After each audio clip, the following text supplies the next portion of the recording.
Dude, and then Maya comes back and gets into the what's that video? The Lady Marmalade? Voodoo Vic, yeah, that one. Is that what it's called? What were you gonna say? Voodoo Vuki you know, that's all you gotta say is Voodoo Vuki, and then everybody knows what it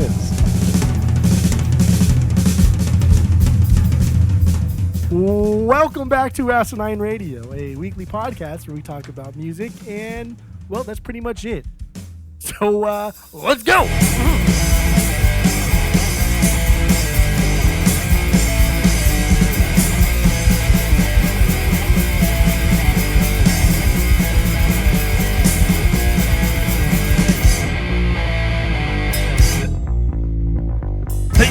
Hey. This is Asinine Radio. This is the weekly music podcast where every week we get into usually a different band or different artist and we break down one of their records. But this week we're actually doing a soundtrack. But yeah, anyway, my name is Tyler, and way out there, hundreds of miles away, is Jeff. While you're listening, go to Spotify, Apple Podcast, give us 5 stars, tell all your friends, share all the posts, and that's all I have for the boring intro. Yeah, I already said we're doing a soundtrack. Obviously, if you clicked on the show, you know that we're doing a soundtrack too. So what are we doing today, Jeff? Go. We are doing the soundtrack to Bulworth. Bullshit. Bullshit. Yeah, so this movie came out in the late 90s. Warren Beatty, he wrote it, directed it, produced it, and starred in this movie. But really, the big reason why we did this too is because of the soundtrack. It's all hip hop. It's all hip hop, baby. Some better than others. No stinkers though. Right? That's good. There's no stinkers. I don't know. Well, soundtracks are different for us because it just well, you can breaks still start the the flow same. a little bit. You would still start with what is your origin story? What are your first impressions? I mean, if you're going to moderate this, then let's moderate this. If you're not going to moderate this, then don't moderate this. But if you're going to moderate this, then moderate this. Say the same thing 3 times. That's fine. That was only twice. Well, you pretty much said the same thing 3 times. Anyway, 0-2. Let's get into this. Let's get into the Bulworth soundtrack. What are your what's your origin story with this movie and also subsequently the soundtrack? Go.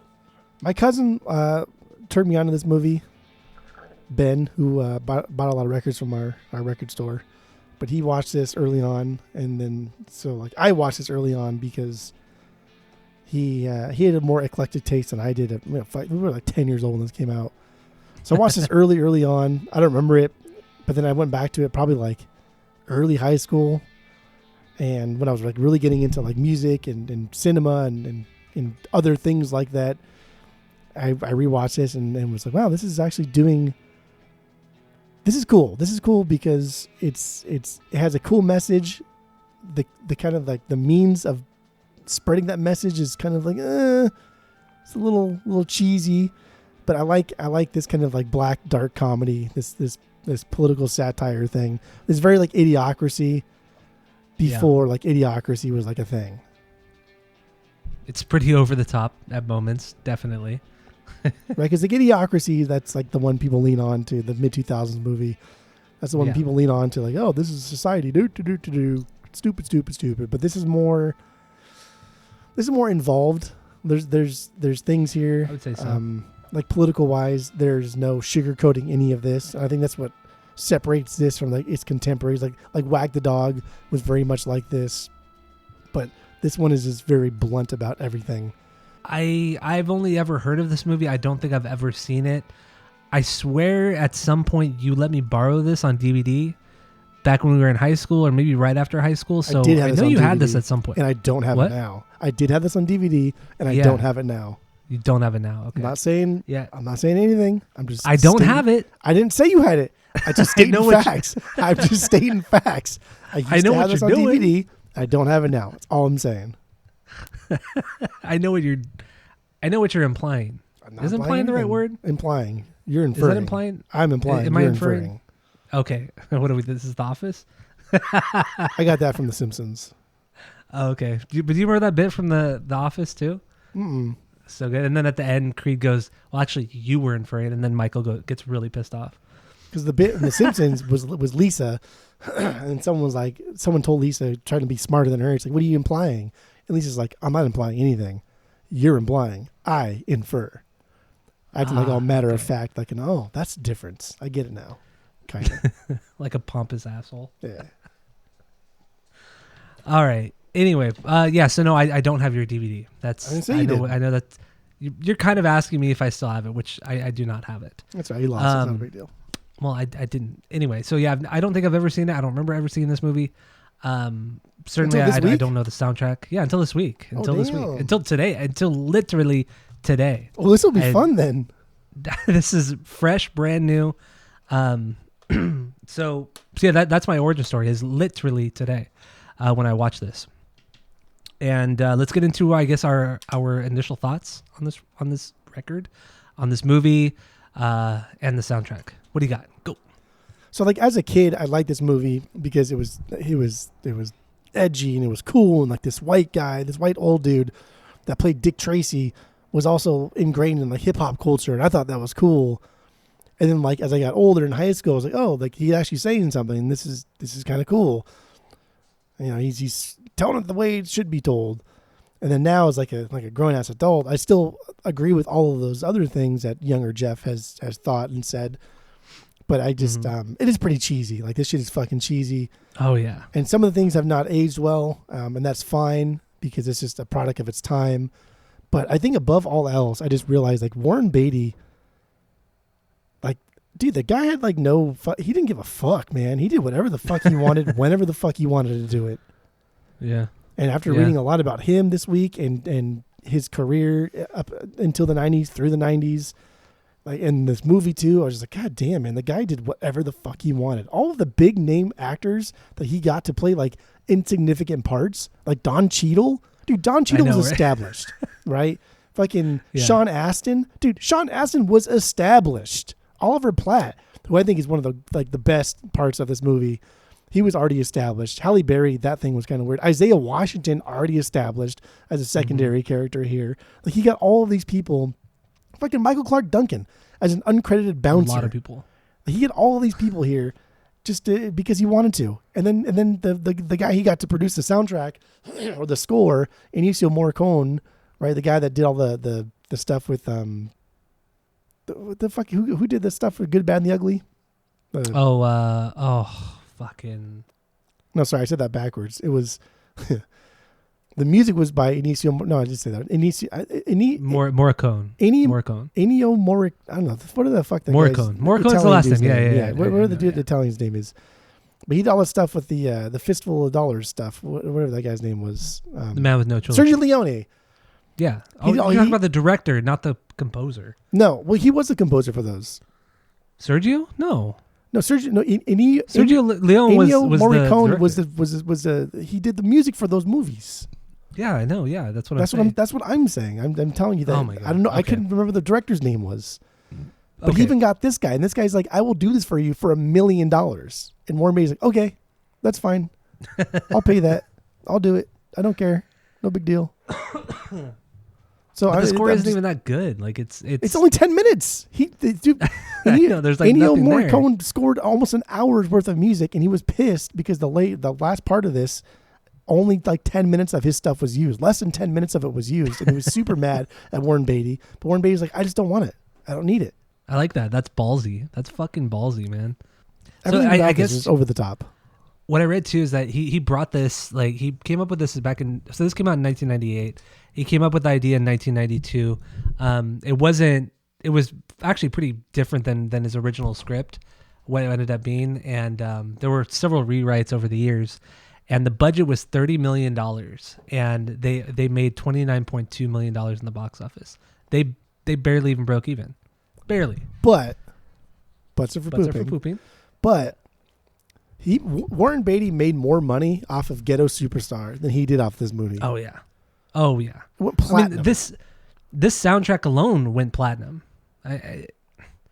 He made more money off of Ghetto Superstar than he did this fucking movie, and I think that was his. Wild. I think that was his intention. He wanted to make something that was kind of like a historical piece, right? Something that was set in the mid '90s amidst all of the political turmoil that was like the Clinton administration, all of what was happening in America in the mid '90s as far as politics wise, and he made something that is a perfect like timepiece.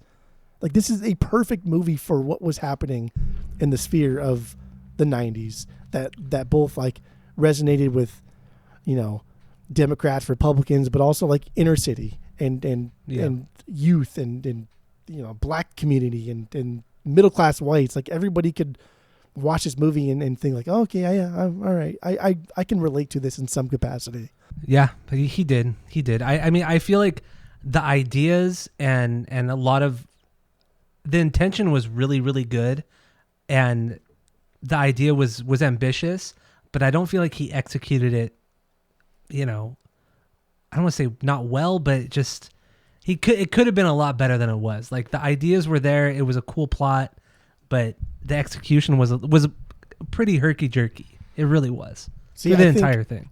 I think like the opposite. My first watch, I mean, I only watched it once this week, but then I was watching like scenes and stuff because you cheating on your Amazon account. Oh my God. On a first glimpse, yes, it is kind of weird and like, okay, Warren Beatty's now rapping. Like, you fucking kidding me? Like, dude, that's garbage. But there's a lot of nuance. I like that part. There's a lot of nuance to this movie, and there's a lot of stuff that is happening like as secondary characters are coming in, and they're doing things to build the scene up a little bit better to make it less cheesy. And so, I mean, there's a lot of like different plot points going on here, and the whole like introduction to Halle Berry and that love thing between the two that was weird, and it's kind of so gross, weird. But like that's politics, brother. Like that's what people fucking do. That's what people in power do. Is they date people 30 years younger than them. That happens. So I don't think it could have been better than this. I think this was so over the top. This was so like aggressively in your face. This is so I'm not going to sugarcoat anything, and it's going to come out horrible, and it's probably not going to age well, but I don't give a fuck. Here it is. Let's go. I think this is the only thing you could have done with this script. With this particular script, yeah. Yeah, absolutely. There's no way you could have made this more tactful. No way. This is gross. You could have changed. I mean, there are some plot points or characters that you're like, why are you introducing these certain characters? There are some things that just don't flesh out, or things that are only like slightly mentioned, like the stuff with his wife. Like it's very much glossed over. The fact that they're both, they hate each other. They they both have affairs with other people and they know about it. But then, you get the one scene with them together where they take the picture, and then you don't see her again until the end of the movie when she's in bed with one of the Baldwin brothers. Yeah. I think that was one of the Baldwin, right? One of the Baldwin guys. It looked like him. But yeah, that's the only time you ever see them. Not the cool one, but the other. Yes, exactly. That's a deep cut, dude. It's cool because you see her in the beginning, and this is after Warren or Jay Billington's Bulworth. He hires the hitman. That's such a pretentious fucking piece of shit name. I hate that name. Yeah, I know. Like that name, Jay Billington Bulworth, right? That just makes already you know what this person's like. Like I already know what you are based off of your dumb fucking name, your privileged fucking name. But he says bye to his wife in the very beginning, and he's trying to like say bye to her because he knows he's going to die. He knows that he just paid some guy a fuck ton of money to kill him tomorrow, and he's trying to say bye to his wife, and his wife's being a fucking bitch about it because their relationship is completely trashed and torn. And he's like, man, dude, like I ain't even gonna miss you because you're terrible. And he's like, where's our daughter? Like, is she mad at me? He's like, no, she's not mad at you. She's fucking 17. Just send her money and call it a day. He's like, dude, you're just like, nobody likes you in your life. And so also I think that this isn't like a movie where this guy is trying to like reconnect with like the urban youth of today and trying to be like edgy and cool. It's just like a guy that I think that was just accidental. He's just fed up, dude. He's just tired of being a piece of shit politician. He's just fucking tired of it. And he's not losing his mind. He's not like going crazy. He's just like, I don't give a fuck anymore. Like I hate every single person that is involved in my life right now. And so I'm just going to say whatever the fuck I want because I know I'm going to die anyway. Right. And so that's why like, I'm going all over the place here, but that's why deathbed confessions are always like admissible in court because not always, but you can talk about these deathbed confessions because this guy has nothing left to lose. He knows he's going to die in like 5 hours. So whatever he says up until then, like, why would he lie? And so that's what's going on with Bulworth here is he's saying all of these things that he should have said, but he doesn't want to say because he can be paid not to say it. And we introduced this guy early on too from the insurance company who's like, yeah, I'll give you a fuck ton of money if you just like table this bill, if you put it into whatever you got to do to make sure it doesn't happen. So I mean, so going back to the beginning of the plot, the beginning of the movie, he puts a hit out. He puts a hit out on himself, and at first you don't know it, and then Vinny, the guy who he's talking to do the hit, pulls out. He's like, who am I gonna kill? Who are we killing? And he rips open the envelope, and then it's a picture of Bulworth, and then that's where and then come to find out he's trying to pull out a $10 million life insurance policy on himself for his daughter, and his daughter's going to be the only beneficiary on it. But you can't commit suicide, because if you commit suicide, then it voids the life insurance contract. So that's why he's going forth with the hit, and then so he's like, okay, so at 8:40, I'm getting off on this particular plane, on this particular flight. I'm getting here at this time. That's where it needs to happen.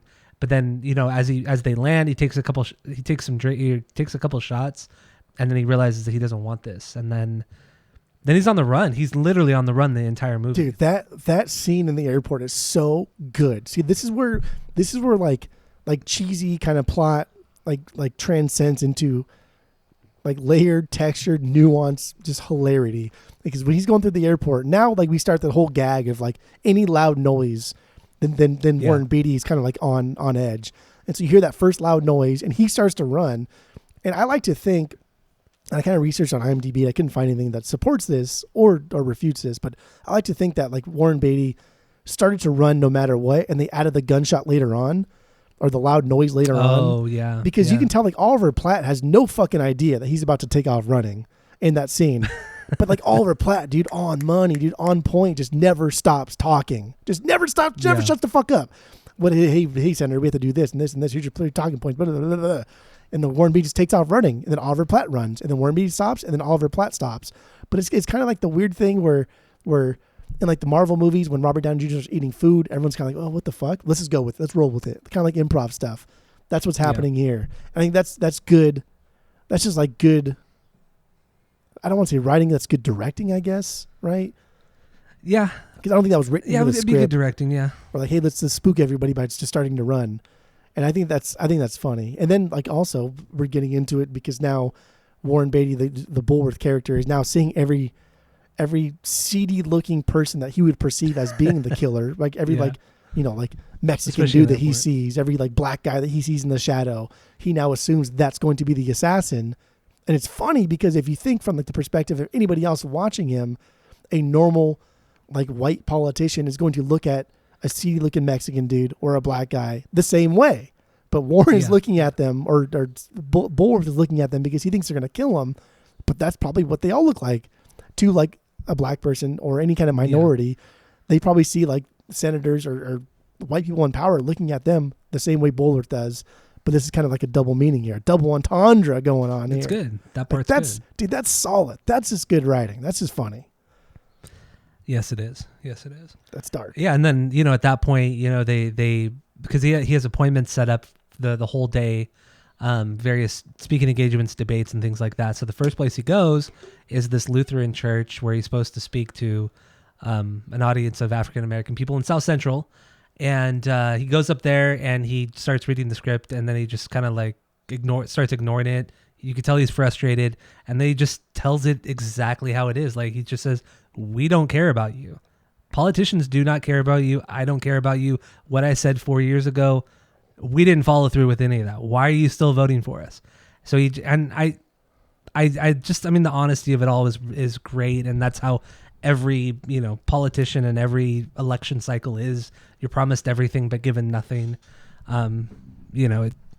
I thought that part was great, but that's where everything turned. That's when he realized that he was getting like positive feedback for telling the truth, and he fucking ran with it.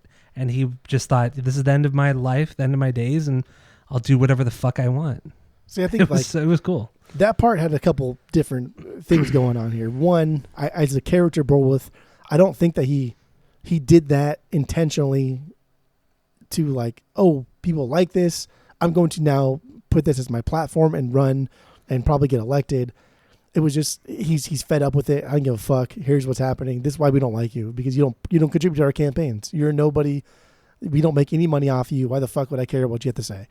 And the other part of that was Warren Beatty in real life, who has like strong political ties and thought about running himself. Like this is in the midst of the Clinton administration and the whole the what they call it, the Personal Responsibility and Work Act or some shit like that. where like the entire like welfare reform was going on, and Bill Clinton was pushing this thing, and they wanted to like the whole like what do they call it? Hand up, not hand down. Oh, okay, yeah. Right. In the whole beginning of the movie talked about that, and the whole platform of like people on welfare they should be forced to work if they're gonna be on welfare, and like that whole, for whatever you feel about the I think it's called the Personal Responsibility in Work Act. But I don't know. That was the whole like welfare reform. So like if you were a convicted drug offender, you could not get welfare. You could only be on welfare for like 2 years. Then you had to show like proof of employment. And there was this whole thing of like that the whole thing is meant to keep like minorities down, because the majority of people on welfare supposedly were like single women. And also like a part of that too was it was meant to encourage like dual parent families to stay in welfare and discourage people from having children out of wedlock. And this is like Bill Clinton's thing that he did in like 96 or some shit. So years prior to this.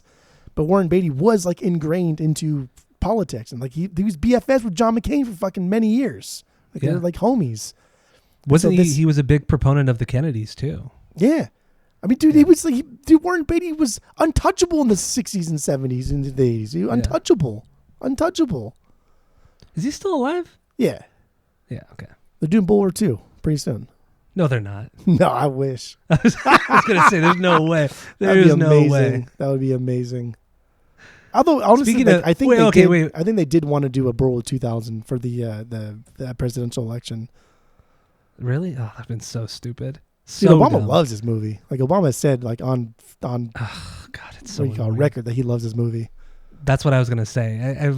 I guess like in 2013, the New York Times posted an article from some source, whatever that means. It means nothing. A source. From some source in the White House saying that Obama likes this movie so much that he's told various people in office that he just wants to pretty much say fuck it and just go Bulworth on everybody. It's like, come on, guy, you're just. God, Obama was he's such a tryhard, man. He's such a fucking tryhard. I don't care. Obama was the closest thing that we've ever had to somebody who was just normal. But I mean, he's not. But normal. It got too much, man. It got way too much with him. It just at first, it seemed inauthentic. It seemed disingenuous, right? Seeing him sitting at the NCAA tournaments and like shit talking fans next to him because of whatever team they were playing, he didn't like, and like that's what we want to see from our leaders is a man of the people, but you're still a shill. Yeah, you're still a fucking shill. You're still, get the fuck out of here. It's like all this shit with Bernie Sanders too. This like worship of Bernie Sanders too. Oh god, the guy's a shill for sure. The guy is not a man of the people. Get the fuck out of here, man. No politician is a man of the people. A person of the people. No way. Correct. That's just silly. It is silly. Yeah, whatever though. Whatever. So we haven't talked about any of the soundtrack yet. Let's get into some of that, and then we'll continue on with the story. Yeah, let's do it. So, do you have? I mean, I'm sure you have some bangers. I have some bangers too. I have 6. I have 8. You have 8. Okay, so there's 14 tracks on the official soundtrack of this. There were at least 2 songs that I noticed were not on the soundtrack that were in the movie. There was an NWA song. I can't remember what song it was. And then there was a Insane in the Membrane from Cypress Hill. Dude, they fucking played the shit out of that song. Yeah, that's Cypress. They played it like 3 different times. And I think they played the NWA twice as well. And that Cypress Hill song too, that was like 3 years prior to this, 3 or 4 years prior to this. Like, dude, we're over that era. Like we've moved on. Mm-hmm. Like, stop playing that. And then Be Real was on the soundtrack. Yeah, not a Cypress Hill, but Be Real was on the soundtrack. Right.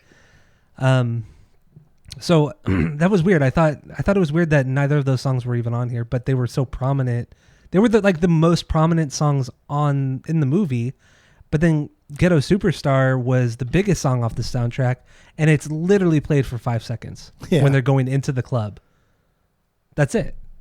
I mean, don't forget, this is hip hop in the 90s, right? This is only a year or 2 after like the whole Rampart crash scandal, where like Death Row Records is invested or has some vested interest in LAPD, and people are actually getting murdered and killed because of their gang affiliation. So hip hop in the 90s is definitely a tumultuous time. He Got Game, that soundtrack that Public Enemy did all of, and that had just come out in the same year I think this was. But really the only like introduction we have to hip hop in the 90s as far as soundtracks are concerned is Juice. that Tupac movie from like 92, 93. Wasn't there like a Spike Jonze movie from like 89 or 90 that had a lot of hip hop in it too? That was really popular. Fuck, what was that Spike? Do you know what movie I'm talking about? No. Which movie? I don't know. Here? I don't know. There was some Spike Jonze movie where the soundtrack was really popular too, but I don't remember what it was. So. I mean, he's only directed like a handful of movies, right? Like one that being John Malkovich was like, I think one of his first things that he directed. Spike? No, I'm sorry, not Spike Jonze. Spike Lee. Spike Lee. Spike Lee. Different Spike. Well, that's a different. Very different. None of these stupid fucking people. That's also annoying too, because none of these stupid fucking people's names are fucking Spike, right? Like nobody names their kids Spike. What are you, dog? You're not a dog. Right. Annoying. It is annoying. It is. All right. So yeah, what's your favorite song? What's the biggest banger for you? I mean, it's got to be Ghetto Superstar. It has to be. It's so stupid. It's so over the top. It's the introduction to so many different things as far as like 11-year-old me is concerned. Like this is the first time like I heard Maya. This is the first time I heard ODB. This is the first time I heard like a pop kind of song in a movie format, like that was hip hop. Yeah. And I didn't even know until probably like 3 years ago that it was based off of the rivers in the Islands in the Stream. Yeah, from Dolly Parton and Kenny Rogers, which was written by the Bee Gees. Yeah, fucking weird. What is going on here? I know. So that's cool. And then also, this is my 1B as well. That this is the best song on the whole soundtrack, by far. I mean, this song it's a classic.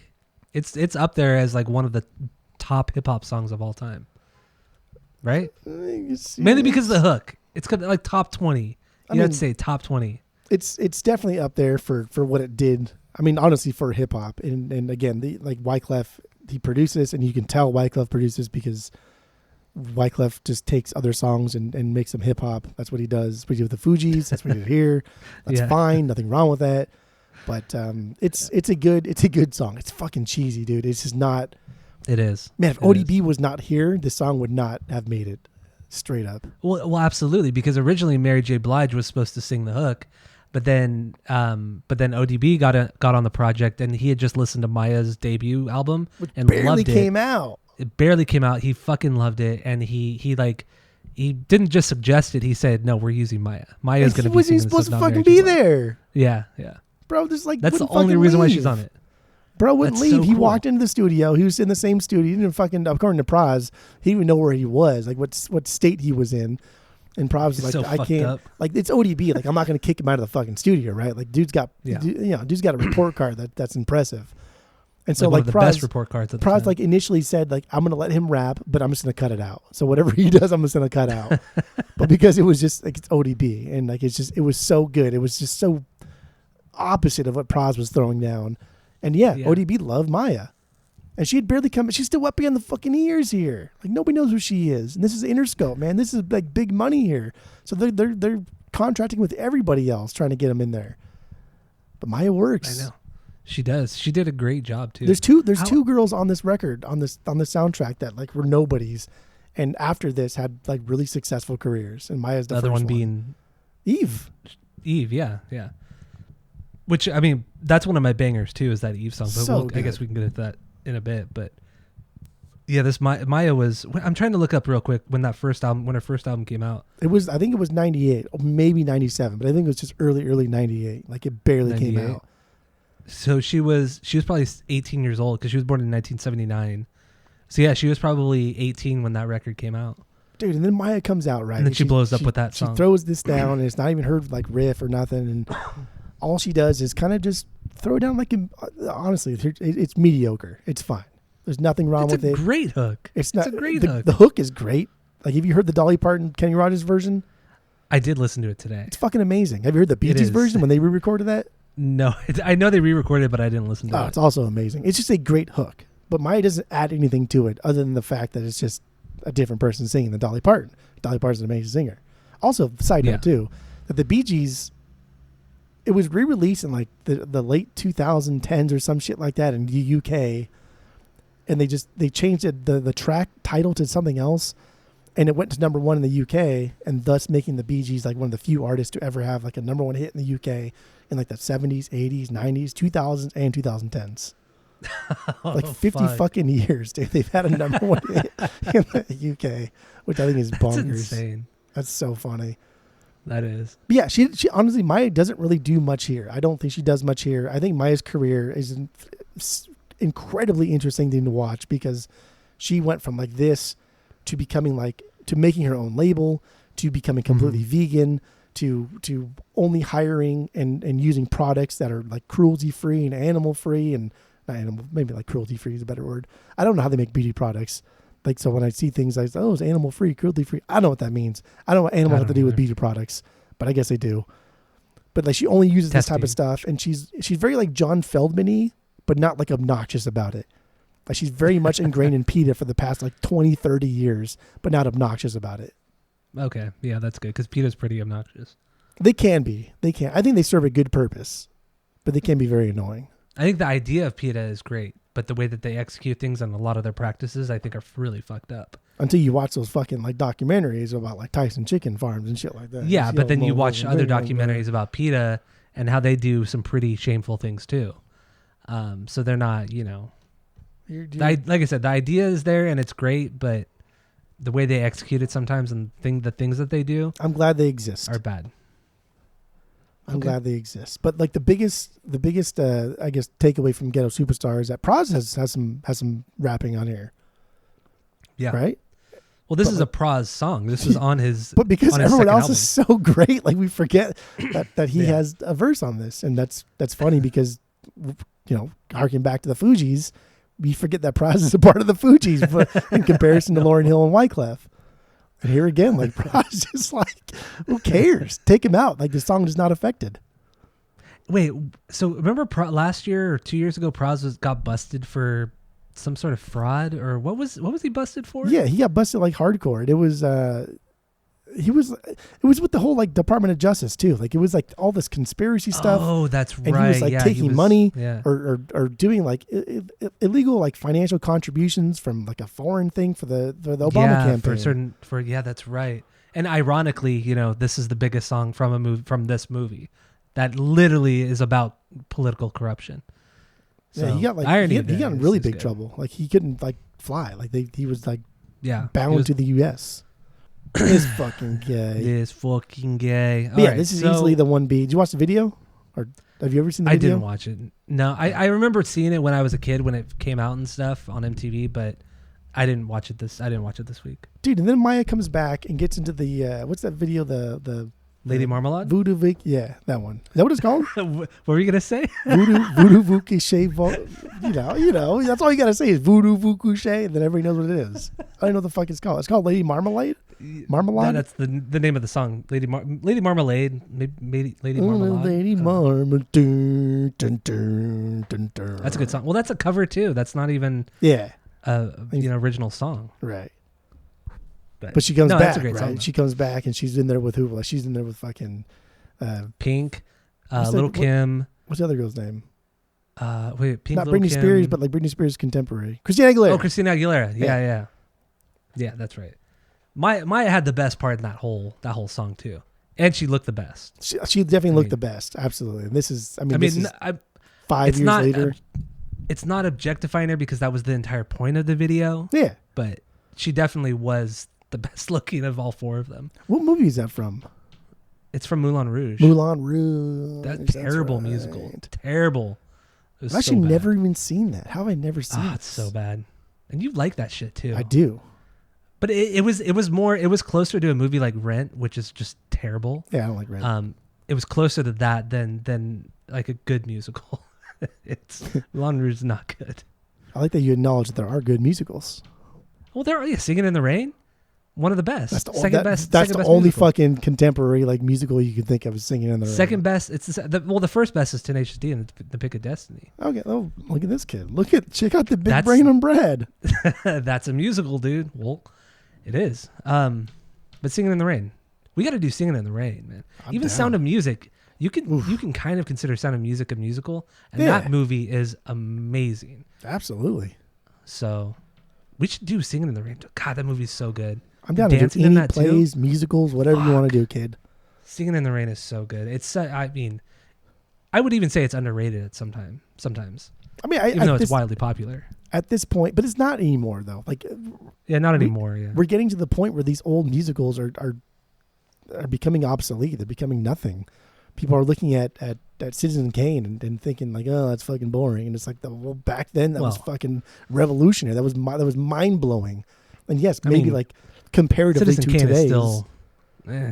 That movie's always been kind of overrated. Come on, guy. Citizen Kane was doing things that nobody ever fucking dreamed of doing. But even it's still fucking real. It's still kind of overrated. It is. Anyway, we're doing Singing in the Rain today, so let's get into that. But let's get back to the movie, Bulworth. Or do you want to talk about another song? What do you want to do? What do you want to do? I'm looking at my notes here for. We actually we sell that 45 a lot. The Islands in the Stream. Do you really? Yeah, with the sleeve, because it shows Dolly and Kenny. Did you know that Kenny Rogers, the Bee Gees, approached Kenny to sing the song? He sang it like over and over and over, and he was like, "You know what, guys? You know what, Barry? I don't like this song anymore. I think it's terrible. I don't want to do it." And then they were like, just because the Bee Gees knew that Dolly Parton was in the studio, like downstairs in a different studio at the same time, at the same day, he was just like, what if we got Dolly Parton to sing it? He's like, well, if you got Dolly Parton, I'd consider it. It's like he literally went downstairs and asked Dolly, like begged Dolly to sing with Kenny Rogers. And she did it. And Kenny Rogers was like, fuck yes. This sounds amazing. I want to do it. Was this the first collaboration they did? Because they did that Christmas album. They've done a lot of shit together. Yeah. I don't know if this was the first. That'd be kind of cool if it was the first. Yeah. That'd add to the story and the lore a lot. But I also know that the Bee Gees did write this song for Diana Ross. They wrote it for her to sing, and it just never worked out. Wow. Okay. But one of the Gibb brothers, Barry, GB, I don't know what their fucking names are. One of them were part of like a production team that also wrote for like Barbra Streisand and like a bunch of other like bigger names, and made a lot of money off of writing songs. And again, I wonder how much they're worth. Like all you musicians out there, don't worry about like performing and going on tour. Just write good music and be a studio guy. That's it. That's where the money's at. It's not even like studio. It's just publishing rights. That's where the money is, man. You got to do anything. Just sit on your ass all day and just write fucking good tunes. Make a killing. Yeah. Yeah. Now, one thing I want to mention about this movie is that like most of these songs, or at least from what I remember, none of these songs were really ever in the movie. No. Which was stupid. Yeah. It's just I hate when soundtracks come out and most of the songs are not even in the fucking movie. Yeah. What's the point?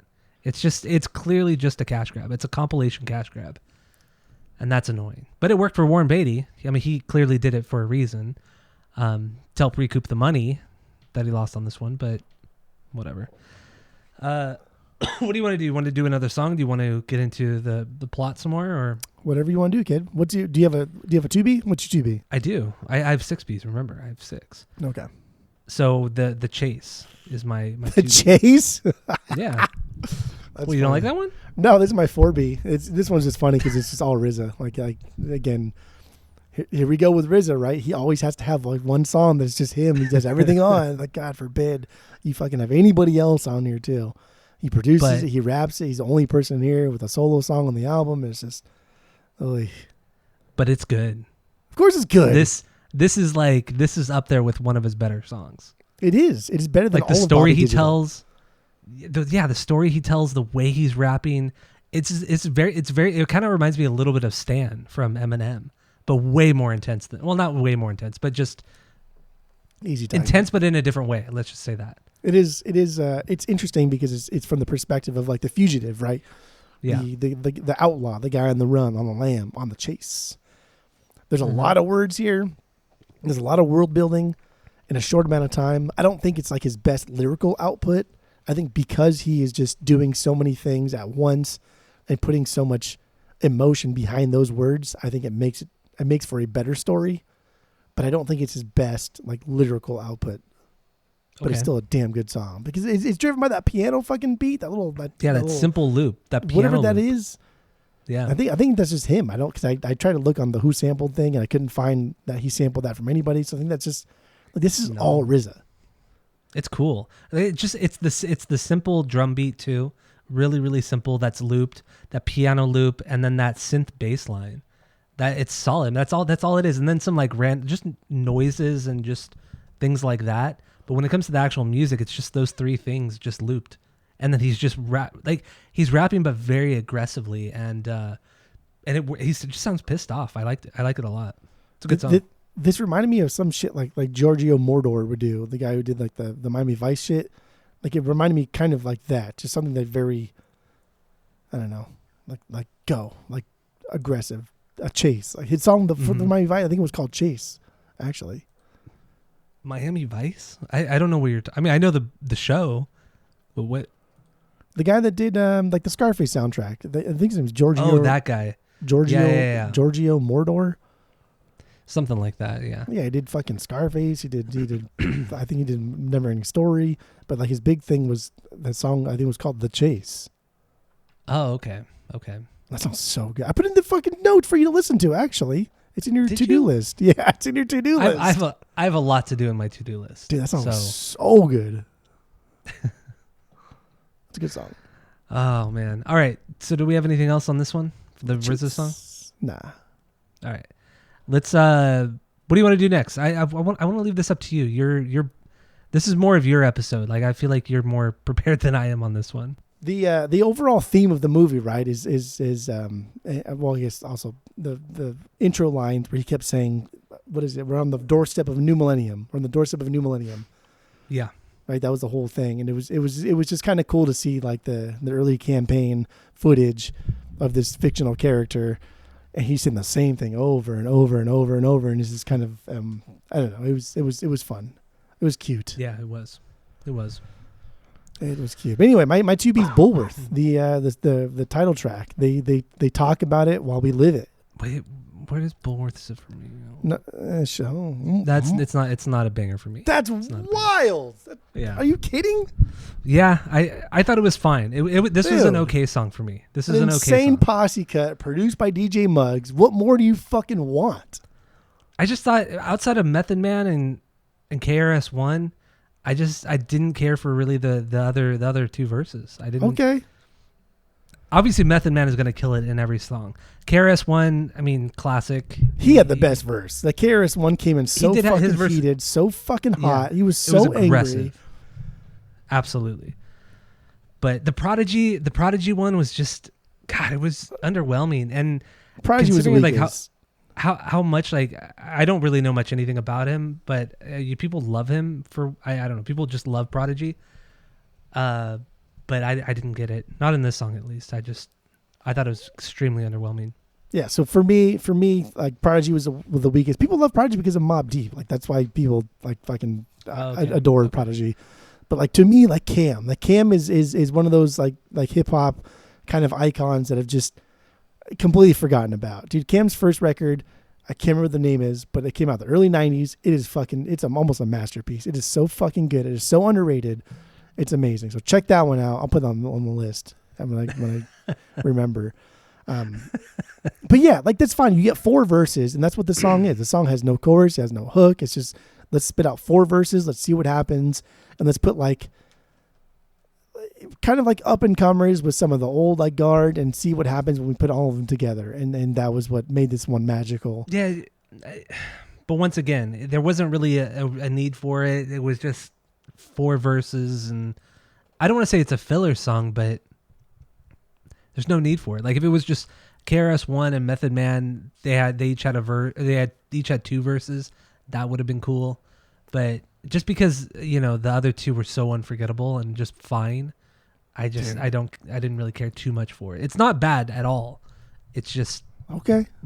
It's just fine in the context of everything. This was when I know they could have done better.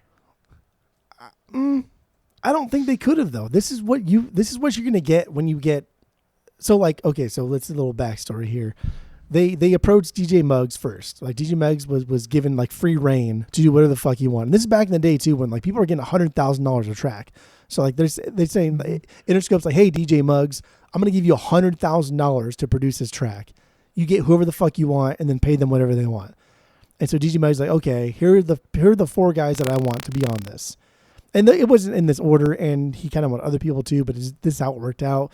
But he wanted Method, he wanted KRS-One, he liked Prodigy, and then Cam. Again, Cam's first record is fucking amazing. And they recorded this in New York, and KRS-One and Method Man did their verses like same day, and it was super easy. And what like really like drew me to this was an interview that DJ Muggs did, is that he said that when he saw Method Man do his verse on this one, it was like Method Man, like the recording room was like dark, and he was like smoking, and he was on like one of those stools, like a poet, right? Like a stool, like Tom Waits style, fucking smoke coming out. And Method Man did his verse one time, and he was done. And DJ Muggs is like, dude, I have made it as a producer. Like, this is what I have like lived my life for. This is what I've like dreamed about as a kid, is to watch something like this.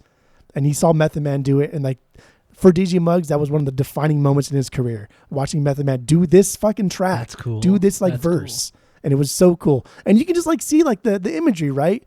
Like in a darkened room, like the smoke coming off of Method Man's joint. He spits his fucking verse out. And it's like, you're right. It's nothing revolutionary that we haven't heard Method Man do 1,000 times before. But it's just, I don't know, the way DJ Muggs talked about it, for me, it made it a little bit better. It brought a little bit more to it. I get it. I get that. Oh, and that was so cool. But overall, the song, it's good, but it's not a banger. All right. It's not a banger. That's my 2B. All right, so let's get back into the movie real quick. We'll run through this probably pretty quick. I mean, we're already almost an hour deep in this episode. Holy shit. How? I don't know. I have no idea. We're not even like... Scratch my notes. We're not even like a quarter through the movie yet. But I know this is not going to be a 3-hour episode. That'd just be silly boy talk.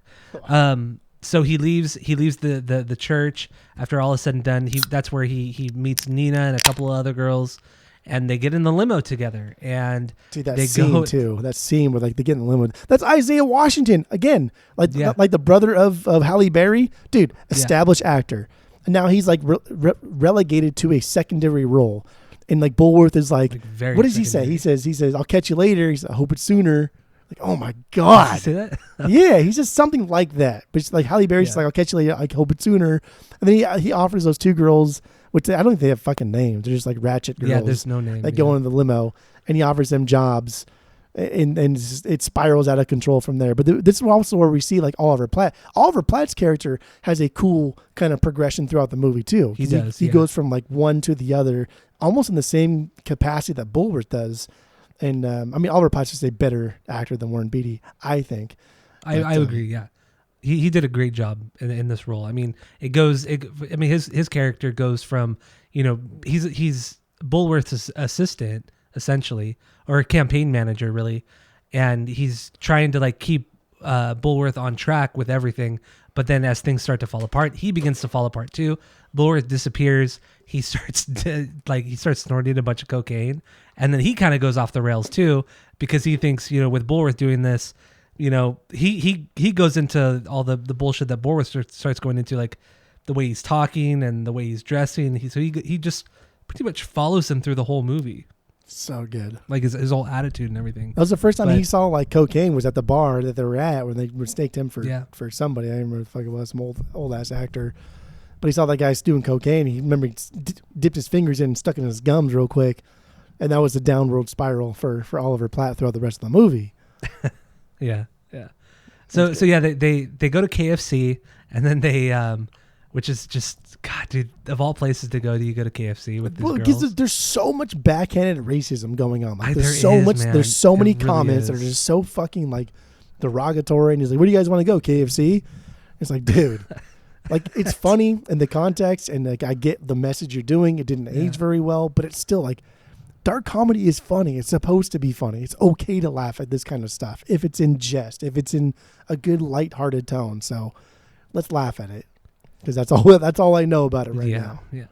And then they end up going to this like underground club after the KFC thing, and then that's where he they get in and like, do you have any weapons? Like, no, we don't have any weapons. And the girls pull out like all this like knives and chains and shit. Knives and guns and chains and daggers and Uzis. And then at this point, there's a guy this elusive guy, or this random guy following Bulworth through this this movie, and Warren Beatty kind of notices him too at this point. Like, I think this is the first time he notices him. And then so they get into the club. He looks like he's clearly the hitman, right? He's always wearing those like almost like John Lennon-esque glasses. He's always wearing like a trench coat, and he always has his hand kind of in his pocket. The guy, we're led to believe he's clearly the fucking assassin. He's the hitman. Yeah. So they party all night, and all night, all fucking night, and then so like Bulworth and then like the two other guys in his campaign are the only ones left in the club, and he's like fucking he's DJing and shit to nobody. It was so fucking weird. It was so dumb. Do you remember what he was DJing though? The two records that he was spinning? Or I don't know what they were, but it just kept saying "dick" over and over. It was two things. Like, so one part of it was like a hip hop song that said "dick," and then one part was a hip hop song that said "pussy." So it was just "dick, pussy, dick, dick, pussy, dick." That's what he was doing. He's just goofing around with it. Yeah, it was so stupid. But remember the dance that Halle Berry was doing with Warren Beatty before that, where they're just like like sticking their tongues out like lizards. Yeah, it was weird. Like that fucking thing. What is that? No one did that. Did anybody do that? I've never seen anybody do that. It was weird. It was definitely weird. Well, the whole idea that somebody like Halle Berry, who is very beautiful, would go after a guy like Warren Beatty, who's like twice her age. That whole thing was unbelievable. But then when you put it in the context of the fact that he's an old white politician and she's younger, the taking advantage of all that, the power and all that. But it was awkward. It was weird at moments.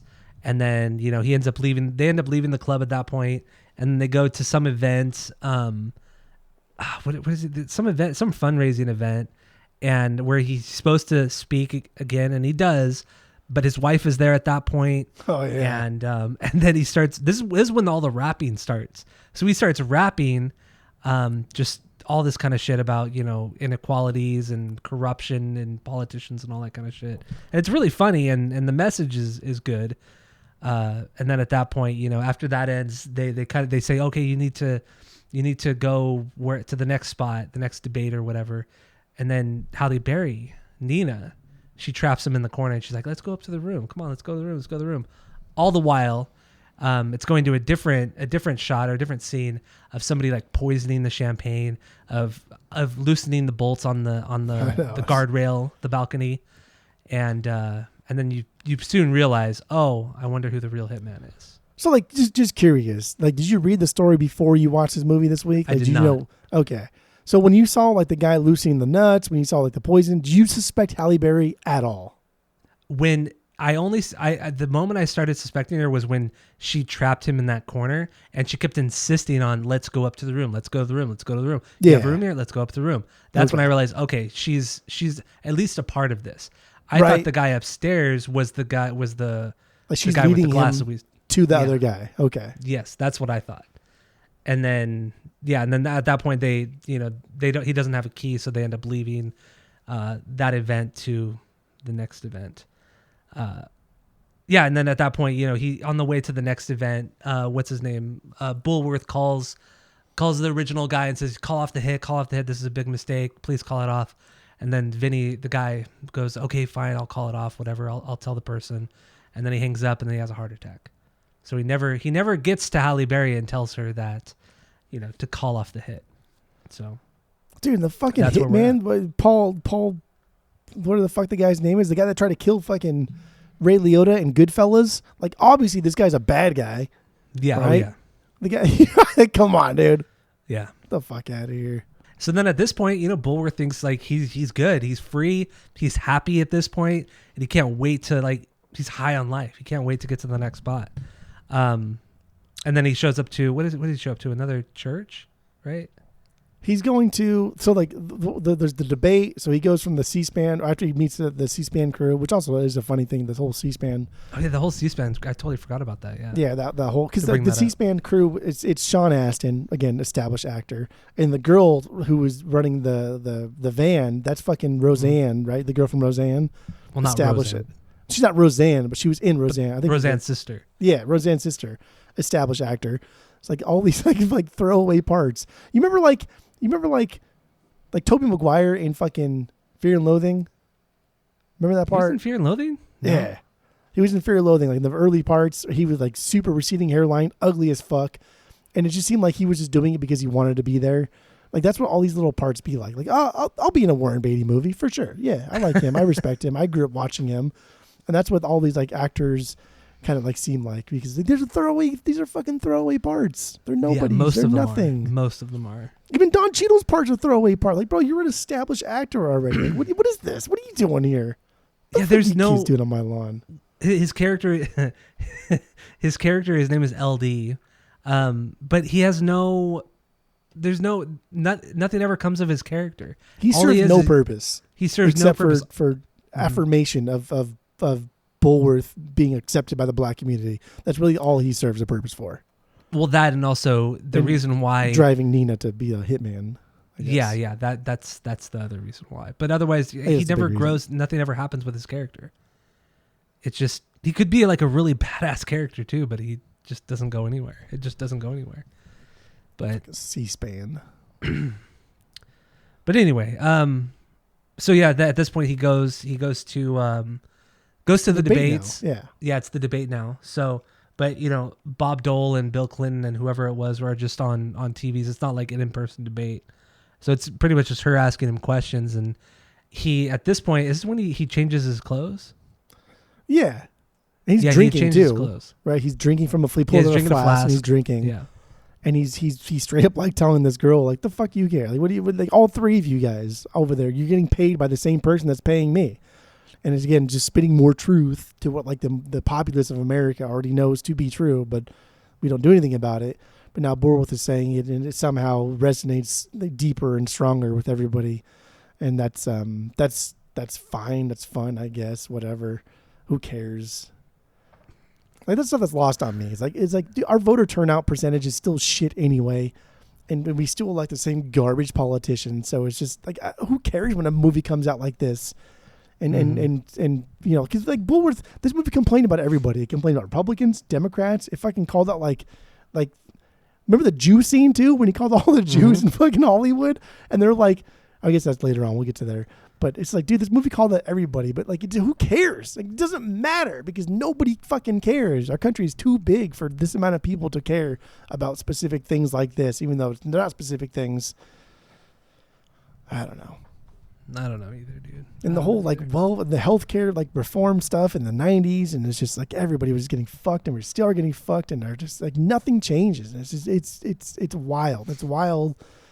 And like, you like to think that Warren Beatty made this movie to help like change like public policy and change public opinion of things, and it's just like, no, it didn't do anything. It just it does nothing. A cute movie we can talk about in our podcast, and it doesn't change a goddamn thing. It's like, we can learn the most horrible, heinous shit that politicians do and what they do with taxpayer money and the corruption, but then it's kind of because the media doesn't focus on it for too long, we just forget about it. Nobody really cares, because what can you do? The only thing you can do is stop paying your taxes, but who's going to do that?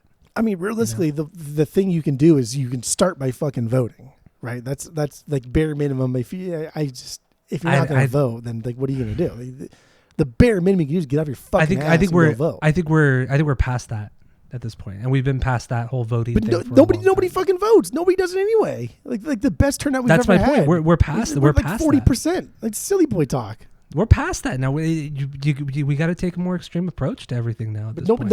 If nobody votes, then no one's gonna take an extreme approach, which is wild to me. Because out here, like in Arizona, like during the protests and stuff for the George Floyd stuff, like there were hundreds, if not thousands of people, on one corner it's like the Trump supporters. On the other corner it was like the BLM stuff. And I was like, motherfuckers, I bet you like half of you guys don't even vote anyway. Yeah. What's going on here? Dumb. Oh, God, shit was so frustrating back then. These motherfuckers out here. I took a deep dive into C-SPAN because I've always been an advocate of C-SPAN. Did some good, but I think it also like kind of ruined politics in general. And so I took a deep dive into C-SPAN this week too. and learned a lot Really? about the things that C-SPAN has done to politics in general, and really turned into like a fucking circus of who looks like Newt Gingrich. I hate that fucking guy's name because I can't say it. Newt Gingrich was like the poster child for like why politics are trivialized in media the way they are now, and then because of C-SPAN. Really? C-SPAN gave him that platform, and it's just ugh. Because the guy like C-SPAN, you know, they're supposed to be independent, and they're just, all we're doing is just covering what is happening here. That's all we're doing. But then like Newt like took that to the extreme and was like, oh, I get it now. So now that, you know, we're over here, I can just keep talking and you'll keep filming. Okay. Because I'm flamboyant and I'm outward and I can opinionate myself in a very verbalized way, I'm gonna say what the fuck I want. And he was very all of those things. And like C-SPAN recorded it, and because he just looked good on screen. Saying bullshit, saying stupid fucking things because he looked good on screen, like people liked him. And that's like the start of the end, man. Well, that's it, dude. That's it, dude. There's actually. I'm gonna keep going here until you stop me. Yeah, go. There's a famous thing I think from the '80s where Newt was just talking on C-SPAN, and like the person like told the cameraman on C-SPAN, dude, pan to the audience, and there's like nobody there. Like Newt was just talking to himself, like literally just because he knew C-SPAN would keep recording. And because he knew he could just talk and nobody would cut him off and people would see him and think that he's talking to thousands of people, not thousands in the House, not thousands there, but hundreds of people in Congress and changing lives. But like there was nobody there. Oh man, that's propaganda, dude. That's wild. But it still happens. I know it happens. Still fucking happens every day with politics and media in general. Every fucking hour. Again, it's nothing changes. Nothing changes. Nothing's ever going to change, and it's tragic and it's disgusting and it's what do you? I don't know what to do. You can't do anything. Just stop paying your taxes. I know. I don't know what to do. I just know that what we're doing isn't working. That type of mentality. Yes, correct. So stop paying your taxes. Anyway, I agree. Thank you. Anyway, let's get into a couple more songs and then we'll wrap up the movie and then call it a day. This is why it's taken an hour and a half, is because American politics in the 90s up until now is just it's in shambles. Shit show, yeah. Ah, man, dude, the American government, it's unreal what this government gets away with. Anyway, what do you got for your 3B, your third banger? So Zoom is my 3B. I love this track. I don't care. It's my 5. That's fine. It's my 5. This is stupid, right? Like LL Cool J and Dr. Dre together. I don't think they've First and only time they've ever collaborated. Yeah, I don't think they've ever done anything, because Dre was supposed to produce one of LL's newest albums, but I think Q-Tip ended up producing it. So they've never really done anything together. They're not really from the same era. They don't really do the same thing, but dude, it works here, right? We're getting that zoom, that zoom. Like that Dre is doing like that Zach De La Roca, Run the Jewels kind of beat on my top of my vocal part. Like that's what's happening here. Like Dre, I think it's Dre saying zoom, and then he's kind of rapping on top of his own vocal beat. And that's cool. Yeah. And then you get that heavy like G-funk sound, that Ohio Players Club fucking sample that like he took from the beginning. Like, oh, that's some nasty stuff. Yeah. Man, I can't stop coughing. Jesus. But like that song, so like that thing this whole thing like texture reminds me of RZA. Like this is what RZA does. This is the sound that RZA does for Wu-Tang and everything else that he did. But it makes sense because the song they use mostly in this one is that Quincy Jones Ironside song, which like most people would recognize from the Kill Bill. That yeah. That's a Quincy Jones Ironside song, and that's a big song. So that's why I think that RZA has like, I don't know. It sounds like RZA and what he would do with this here. Okay, I get it. I think LL's parts they're fine. I think they're a little bit weak, especially that first verse. I didn't really like that first verse, but the second one he does is he comes in real strong. Dre's, I mean, I don't think Dre's the best rapper in the world, but because he has such a distinct voice, it's powerful, and pretty much everything he's ever rapped on is really good. So I do like that. Also, this song was not meant for LL Cool J. So Dre originally did this for Snoop and also somebody named King T. I've never heard of him. Have you? Mm-mm. No, yeah. So those are the two original versions, and you can find them online. They're like on YouTube, but the quality's kind of shit. But yeah, so it was originally done with them, a song each with them, and then for this movie, the song was specifically made for this movie, and with LL Cool J on as the other MC. So I don't know. I think it's cool. I think it's a good song. It's a good way to start the whole compilation, the whole soundtrack. But once again, it's not in the movie, so what's the point, right? I don't think it's in the movie, right? I mean, like, the movie played on maybe like a handful of songs, and just ran with that. And I don't mind.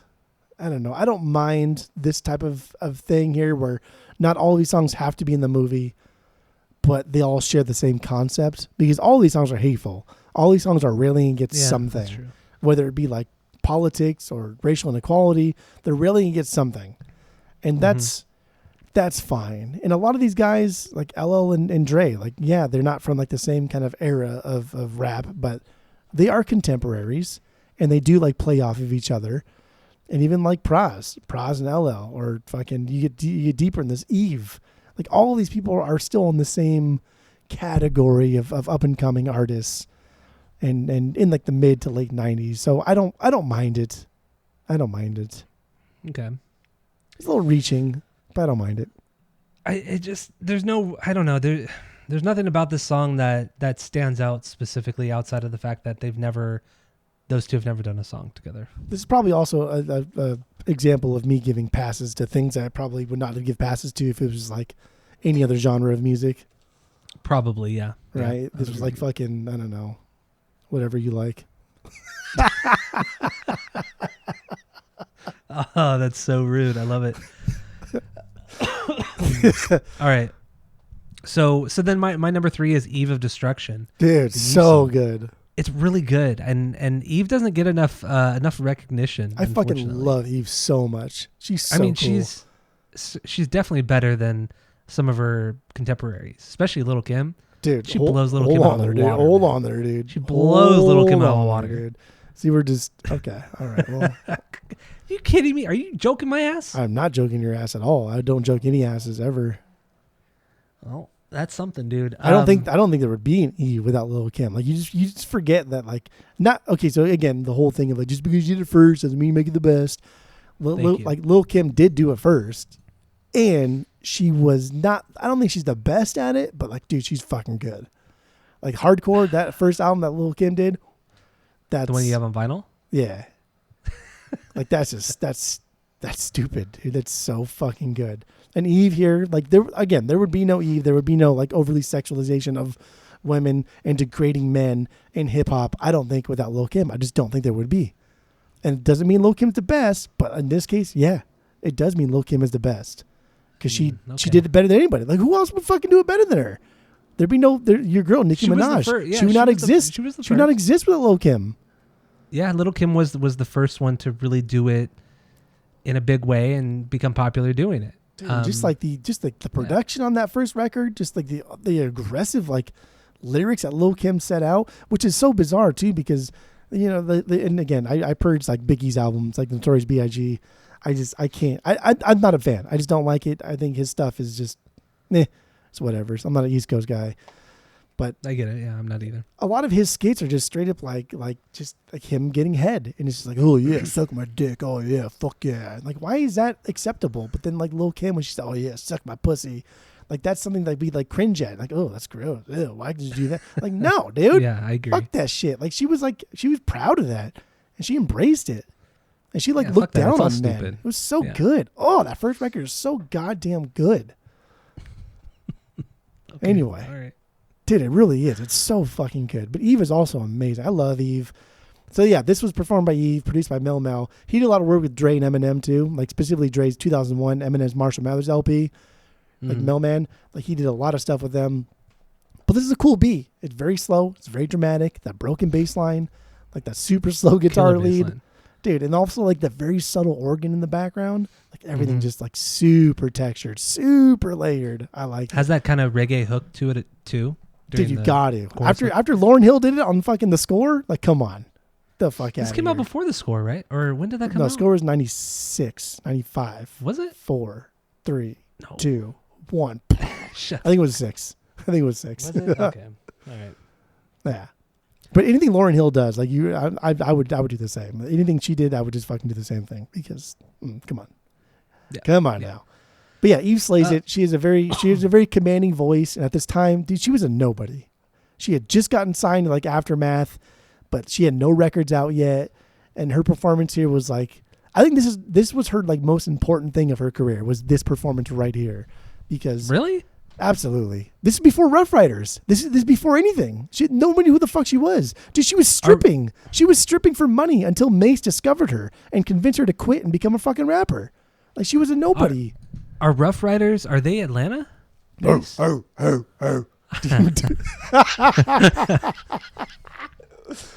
Oh, no, dude, they're New York, DMX right? is so fucking good. Yeah, they're New York for sure. Yeah, God, dude, DMX is a showman through and through. Piece of shit human he was, but yes, but yeah, no, his music was. What a showman. So yeah, anyway, I think this is like probably the most important like thing Eve has ever done is this, because if this failed, and again, dude, like being a woman in hip hop is just not. Dude, that's an uphill battle, especially in the 90s. Like, get the fuck out of here. Yeah, you're right. You're competing against, like this is the end of gangster rap. So, like, gangster rap, like, overtook the world at some point. And then Tupac died, and then Biggie died, and so now things are cooling down a little bit. Now we're looking for, like, who's going to take the reign? Eve? Lil' Kim? Nah. And she did it. Dude, Eve, like, slayed. Eve slayed. She did that song with Gwen Stefani, which is not that good. Let Me Blow Your Mind? Yeah, that song's not that good. Let me blow your mind. But that was just about like that. Like, dude, Eve is also her as a person, super interesting too. Super fun to like read about and like her personal life and everything. So she marries this guy. I don't know the fucking name of it. Who cares? But her husband like started this thing called like the Gumball Rally, and it's like no way. Yeah, in Europe.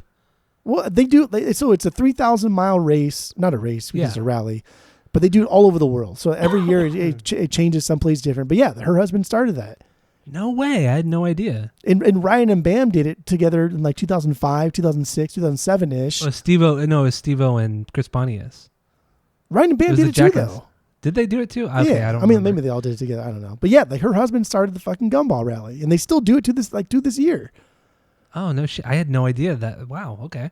Yeah, and like the whole paw print like tattoo thing, right? Like her tattoo thing, like it makes her look like kind of like gangster and ghetto and edgy. And like no, dude, she got it because they were drunk and her friend like dared her to do it, and so she did it.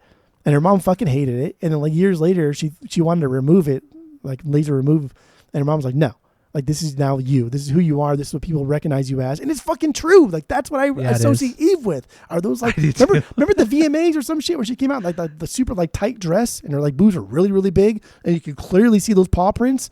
Yeah. Like, that is forever etched in my adolescent mind. Never forget that. I whenever I think of Eve, I do think of the paw prints on the Gumbos. That's what I think of. Holy fuck. Yeah. Yeah. She's still slaying it, dude. Eve. Let Me Blow Your Mind. That's a good song. Get the fuck out of here. No, it's not that good, man. Get the fuck out of here. Gwen Stefani not everything she does is great. Like, you and Skip are on this, like, you guys pretend to be obsessed with Gwen Stefani. God damn, man. She does have some stinkers and some bad songs. Get out of here, man. What's a stinker she did? Holla Back Girl? Come on. Okay. All right, so we're playing jokes. Okay. I don't play jokes. I don't fuck around. Is it April? Oh, no, it's almost April Fool's. Damn. If we pod next Sunday's not April Fool's. That would be an annoying episode. That would be... Okay. Yeah, that's stupid. Right. Anyway, do we have anything else on Eve? Nothing? Yes? Yeah, we can move on. All right. Let's... Do we have any other songs that we want to talk about? Kill 'Em Live, Public Enemy. I mean, just because it's Public Enemy. That's an original song for this. I think that's good. It's my 6B. I like this. Yeah, and it was a bonus track too on their 1999 album. Yeah, it's Public Enemy, right? It's produced by G Wiz of the Bomb Squad. It's Public Enemy. Get the fuck out of here. Yeah. Also, Black Eyed Peas, Joints and Jam. That was on the first record. You know, we did Black Eyed Peas like a month ago, 2 months ago. God, what a forgettable group, honestly. And like the more, the this song is for sure an okay song. It's not a bad song, but this is through and through an okay song. Yeah. And the more I hear more Black Eyed Peas in this era, I'm just like, damn, dude, you guys are just not, like, you're lucky you turned into a pop group. I know, they would have gotten nowhere as just a hip hop group. But yeah, that's about what about Bitches Are Hustlers too? You like that song? No, it's not. Didn't make my bangers list. I like this song. I like this song. That's the last song, right? Yeah, the last song. I turned it off halfway through. I'm like, this is just too stupid. This is very much in the vein of like a Lil' Kim song, but it's too aggressive. It's too much. Yeah, it's very stupid. Very, very stupid. Like you could pretty much replace bitches with any other demographic of marginalized like minorities. And you know what I mean? Like bitches are hustlers too. Like Asians are hustlers too. It's like anything you could put in there, and it's still just a cheesy song. But it's cute. Very cheesy. I like it. It's not cute. It's aggressive in some parts and funny. Yeah. Okay. But I don't know. That's we even do this for way too long. Is that what's? Yeah, I mean we're like an hour 20 minutes in. So let's just wrap up the movie real quick, and then we'll rate the movie and the soundtrack. So he's doing this live debate. Bulworth is, and then you see somebody creeping up on the scaffolding above the stage, and then one of the lights or like a row of lights fall and land behind him, and then they end the debate, and then he takes off. Who he's was on the scaffolding? And it was the insurance guy. The guy from Goodfellas, like the guy from Goodfellas. Did it show him? No, it doesn't show him, but it shows the guy who you think is the hitman, but he's watching the debate because it wasn't Halle Berry. No, it wasn't Halle Berry because Halle Berry is watching the debate. So that's the only person it could be. So then the lights fall, and the only reason why the insurance guy is going after Bulworth is because at the beginning of the movie the insurance company is paying Bulworth off. You know, they're lobbying, and so he says all this like negative stuff about all of the corruption and the insurance companies and shit like that. So he's kind of like also being followed by, or Bulworth is also being followed by this guy. So yeah, so at this point Bulworth runs off, and then him and Nina meet up, or Halle Berry meet up, and then they start running together, and then they're like in this weird part of the building, this like abandoned part of the building. And then at the same time, the guy who you think is a hitman is following them as well. And then all shit breaks loose. And then all of a sudden, he's actually just paparazzi. This guy who's been following Bulworth the whole movie is just paparazzi. Which is such a fucking red herring, dude. It's just such a worthless plot point. Like, really? Like, people have already seen me and Halle Berry together throughout this entire fucking movie. Like, now you're going to take a picture of it? Like, get the fuck out of here. Mm-hmm. That was stupid. It was stupid. Yeah. It was stupid. And then at that point, so that happens, and then eventually Nina takes him back to her house in South Central, and then Bulworth breaks down to her and says, this is what I did. I put a hit out on myself. And then she says, well, I'm the assassin, or I'm the hitman. And then she shows him the gun, and then she gives it to him, and then he just passes out. Like they kiss, and then he passes out for like. Because he hasn't slept at this point. At this point in the movie, he hasn't slept for I think 3 days. Yeah, 3 days, 4 days, and so that he just passes out for like 2 more days, and then during that time he wins There's a primary or something. The primaries, and then there's all these like write-in votes for the presidential nominee, and so he wins a bunch of those votes as well. So then when he wakes up, everything is all good, and yeah, and then I don't know. Do you want to finish it off? My throat hurts. That's it. Honestly, like my voice is going. Everything is going right for Bulworth. And then how, like, what better way to end a movie where like everything is going right for a piece of shit politician? Because don't forget, up until like 3 days ago, he's a piece of shit politician. So everything is going right for this piece of shit politician. And then how do you think the fucking movie ends? He dies. Yeah, he gets shot. Well, it's not confirmed that he dies. Remember? That's true. That is true. He gets shot like Kennedy style, or not Kennedy, but Reagan style. Did you notice too? He's wearing like what like the suit he's wearing, the blue suit, white shirt, and then red tie. Red tie. Very much like Reagan did, and Trump does now. But I think this assassination, I view it in the movie as an assassination attempt, just like Reagan. That was an assassination attempt as well, because of the similarities in how they were shot, as well as what they were wearing. So that's why I don't think he dies, because the ending leaves it ambiguous. It is true. It's not confirmed that he did die, but I mean, like, you hope he died because that would just make for a better story. Yeah. Right? This piece of shit politician, just because you did 3 days of good doesn't erase like 30 years of terribleness. You finally got what's coming to you. So that's how I take it. And it would just be like a very poetic thing as to, like your time comes, bro. Like, I'm going to pull your fucking card at some point. Like, you can do what you want to do, but at some point I'm going to pull your card. What's that from? I have no idea. Shit, this guy. I don't know, dude. All right. So that's how it ends. And then the last scene is they call him the Rastaman, Rastaman. Oh yeah, we were talking about the fucking credits. Homeless dude. Yeah, the homeless dude. The fuck is that? I don't know. All he talks about is like, be a spirit, don't be a ghost, and he says random things. And then there's the one part where like he pretends to like lift up his shirt. You remember that? Yeah. I don't know why he does that. He tells Bulworth to do music. He's like, oh yeah, like the music will guide you. Like, he's the one that supposedly made him like want to rap and stuff. But there's no reason for that character to be there other than Bulworth is like losing his mind and he's seeing this like manifestation of what he should be as a person or something like that. But I don't like that, because I think that's what it is. I think it's his imagination. I think this guy is just his imagination, because nobody ever acknowledges this guy, and he's clearly loud and everything, and he's the only one actually giving him some sort of advice on what to do, in which he takes that advice and does it. So I feel like he's a part of his imagination, and he's constantly talking about spirits and ghosts, and that also, you could relate that to his imagination, and then that's how the movie ends. I like that when Bulworth is getting taken to the hospital, we see Cedar Sinai in the back, because this is like, damn, just like the last, like, how else can we make everybody feel like shit, right? Because like, who the fuck goes to Cedar Sinai? Ain't nobody got money for that. I got bronchitis, dude. Nobody has money to go there, right? Unless you like are somebody famous. Yeah, no, it's essentially like a hospital for Hollywood. Yeah, it's a very, very nice trauma hospital, definitely. I mean, even if you're poor and you're like severely hurt, they're going to take you to Cedar Sinai. But you look at like it's like the number one. All of these like people that have died in the hospitals, like all the famous people, they always die in Cedar Sinai. That's true. Yeah, that's where they always go. No, have you ever been there? Oh my god, dude! Is it nice? That place.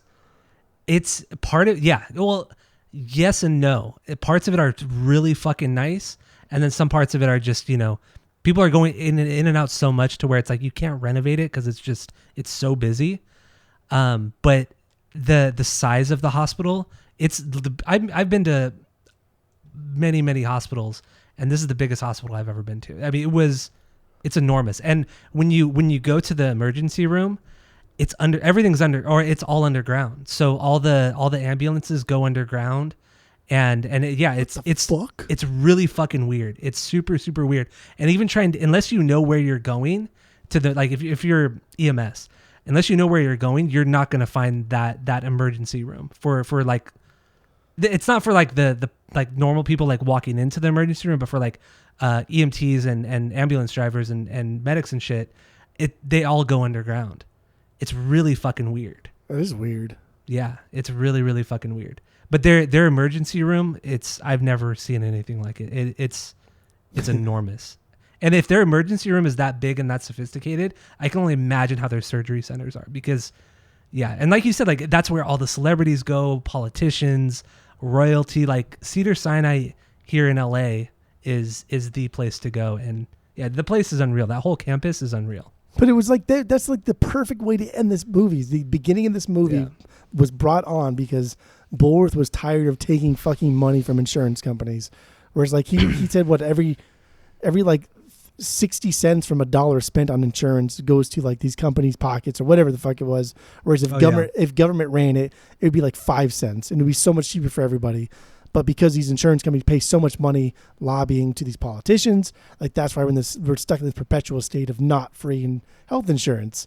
And it's so like poetic that he ends up. It is at like arguably not necessarily the best, but the most iconic of all like celebrity like hospitals. Like John Hopkins maybe like Cedars-Sinai is the most popular of hospitals for celebrities, right? That has to be 100%. Yeah, and that was fun. That was a cool way to end the movie.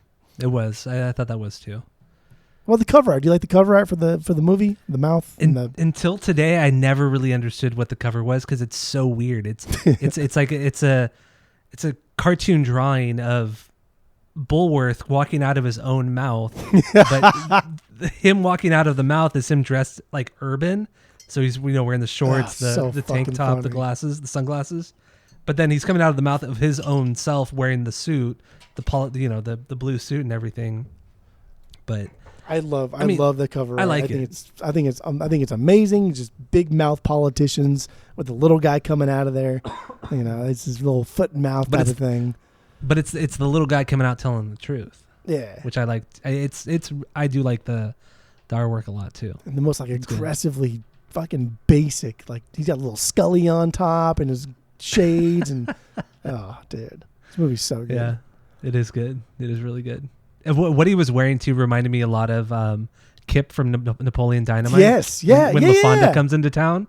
And then he starts dressing differently when she comes into town. He wears a do-rag. I think he puts a do-rag on at some point, doesn't he? Yeah, he wears the do-rag. He wears the basketball jersey and the big baggy shorts. Dude. It's so fucking funny. Dude, we got to do Napoleon Dynamite on the podcast, the soundtrack, because that soundtrack is really good. That's a good soundtrack. It's a great soundtrack, and it's a great fucking movie. But I'll put that on my list, on my to-do list. Put on your to-do list. And we just watched like half of it when I was over last week. It's so fucking funny. Could be soundtrack so season. Funny. It could be soundtrack season. No. Maybe in a little bit. We'll do soundtrack season. Shit. Anyway, do we have any? Okay, so actually, I think we're good with the movie and soundtrack. I think we're fine. That's pretty much it. Let's give our final thoughts on this, on the movie and the soundtrack, and then we'll rate it based off of our world famous 3-point rating system, where 3 is a perfect album or movie, 2 is good, and you're going to continue to watch or listen. 1 is bad, but give it a shot, and 0 is the worst thing you've ever heard. So what do you have for the movie and the soundtrack? Go. The movie serves a purpose. It's mid to late 90s. There's a lot of like political turmoil going on in the U.S. The Clinton administration is for whatever. I mean, we weren't alive back then, so it's just what I hear from people and what I read and stuff like that. So, but it was crazy. It was wild.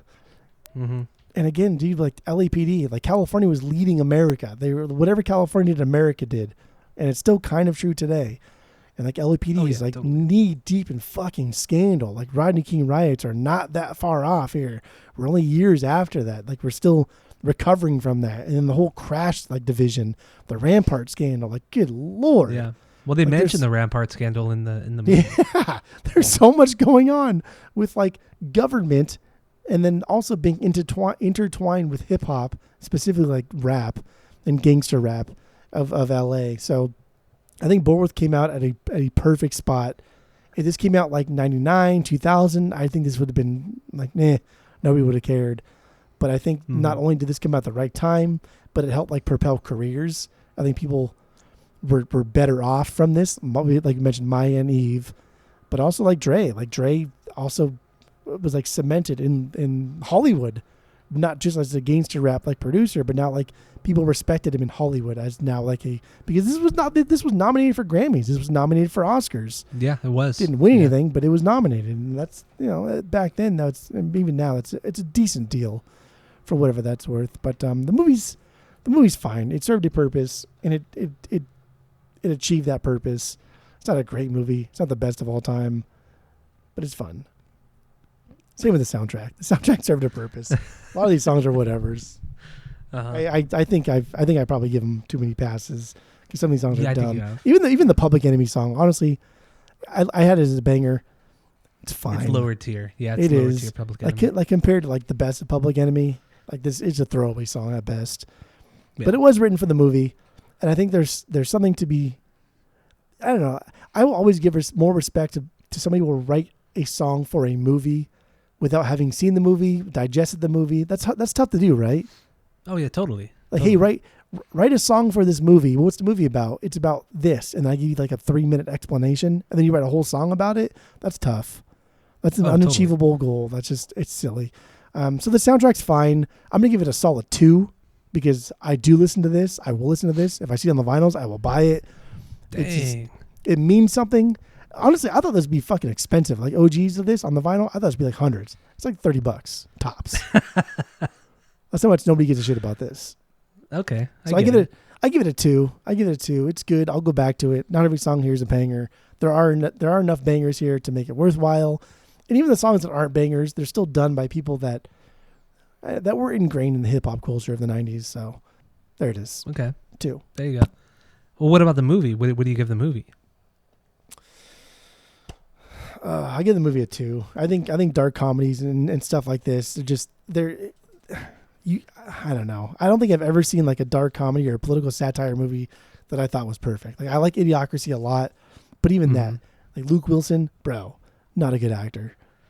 So it's just they always come off as cheesy because it's comedy. Comedy's always going to be kind of inherently slapstick, and there's a lot of parts of this movie that are just kind of slapstick. Mm-hmm. So yeah. All right, okay, 2 and 2, or 2 and 2 for each of them. So for me on this one, I think the soundtrack is unnecessary, because like I said, almost all the songs are not even in the movie. What's the point? What is the point of doing it?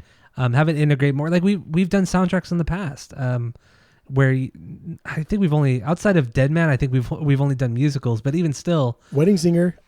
Well, yeah, Wedding Singer, perfect example of that. I mean, almost every single song on that soundtrack is in the movie. That was wild. Or I think all of them are, yeah. but they all are in a very specific part of the movie, in a very specific scene that goes along with the dialogue or the plot at that point. So it's that soundtrack was really good because of that. That was one of the reasons, but there's just no reason for it. I don't care. I think most of the songs on here are mediocre. I mean, really, most of them are mediocre. Outside of 2 songs, that's it, which are good or great. There's no reason for it. So with that, I'm gonna give the soundtrack a 1.5. The movie, I'll give it 2 out of 3 because I think once again, the ideas were there. It was funny. The plot was good. It was a little over the top, yeah, but it's a comedy. It's a dark comedy. It's satire, whatever. You're not going to get something super deep. But it could have been executed a lot better. It really, really could have been executed a lot better. So with that, I give it a 2 out of 3. 2 out of 3 for the movie, 1.5 out of 3 for the soundtrack. Okay. Actually, you know what? I'm going to give it a 1. The soundtrack, I'm going to give it a 1. A 1?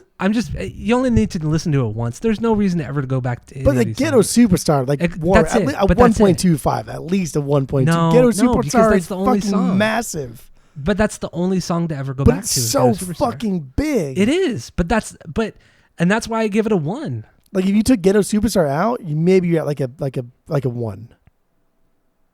Okay, let's do a 1.1 because of that song. I'll take that. Compromise, dude. All right, really, yeah. So that's fine. So there we go. That's all we have for this episode. Thank you all for listening. Go to Spotify, Apple Podcasts, give us 5 stars, tell all your friends, keep listening. And what are we doing next week? We are doing Woohoo. We're doing a big one, episode 400. Episode 400 on the podcast. We're doing the postal services next week, aren't we? No, Postal Service came out 2 weeks ago. What are you talking about? Oh, yeah, man? that's right. We're doing... Came out 2 weeks ago. So, but no, seriously, next week we are doing our 400th episode. We're doing an album that we did on our very first episode ever, way back in 2016. So stay tuned for that one. It's going to be fun, I hope. So that's it. That's all.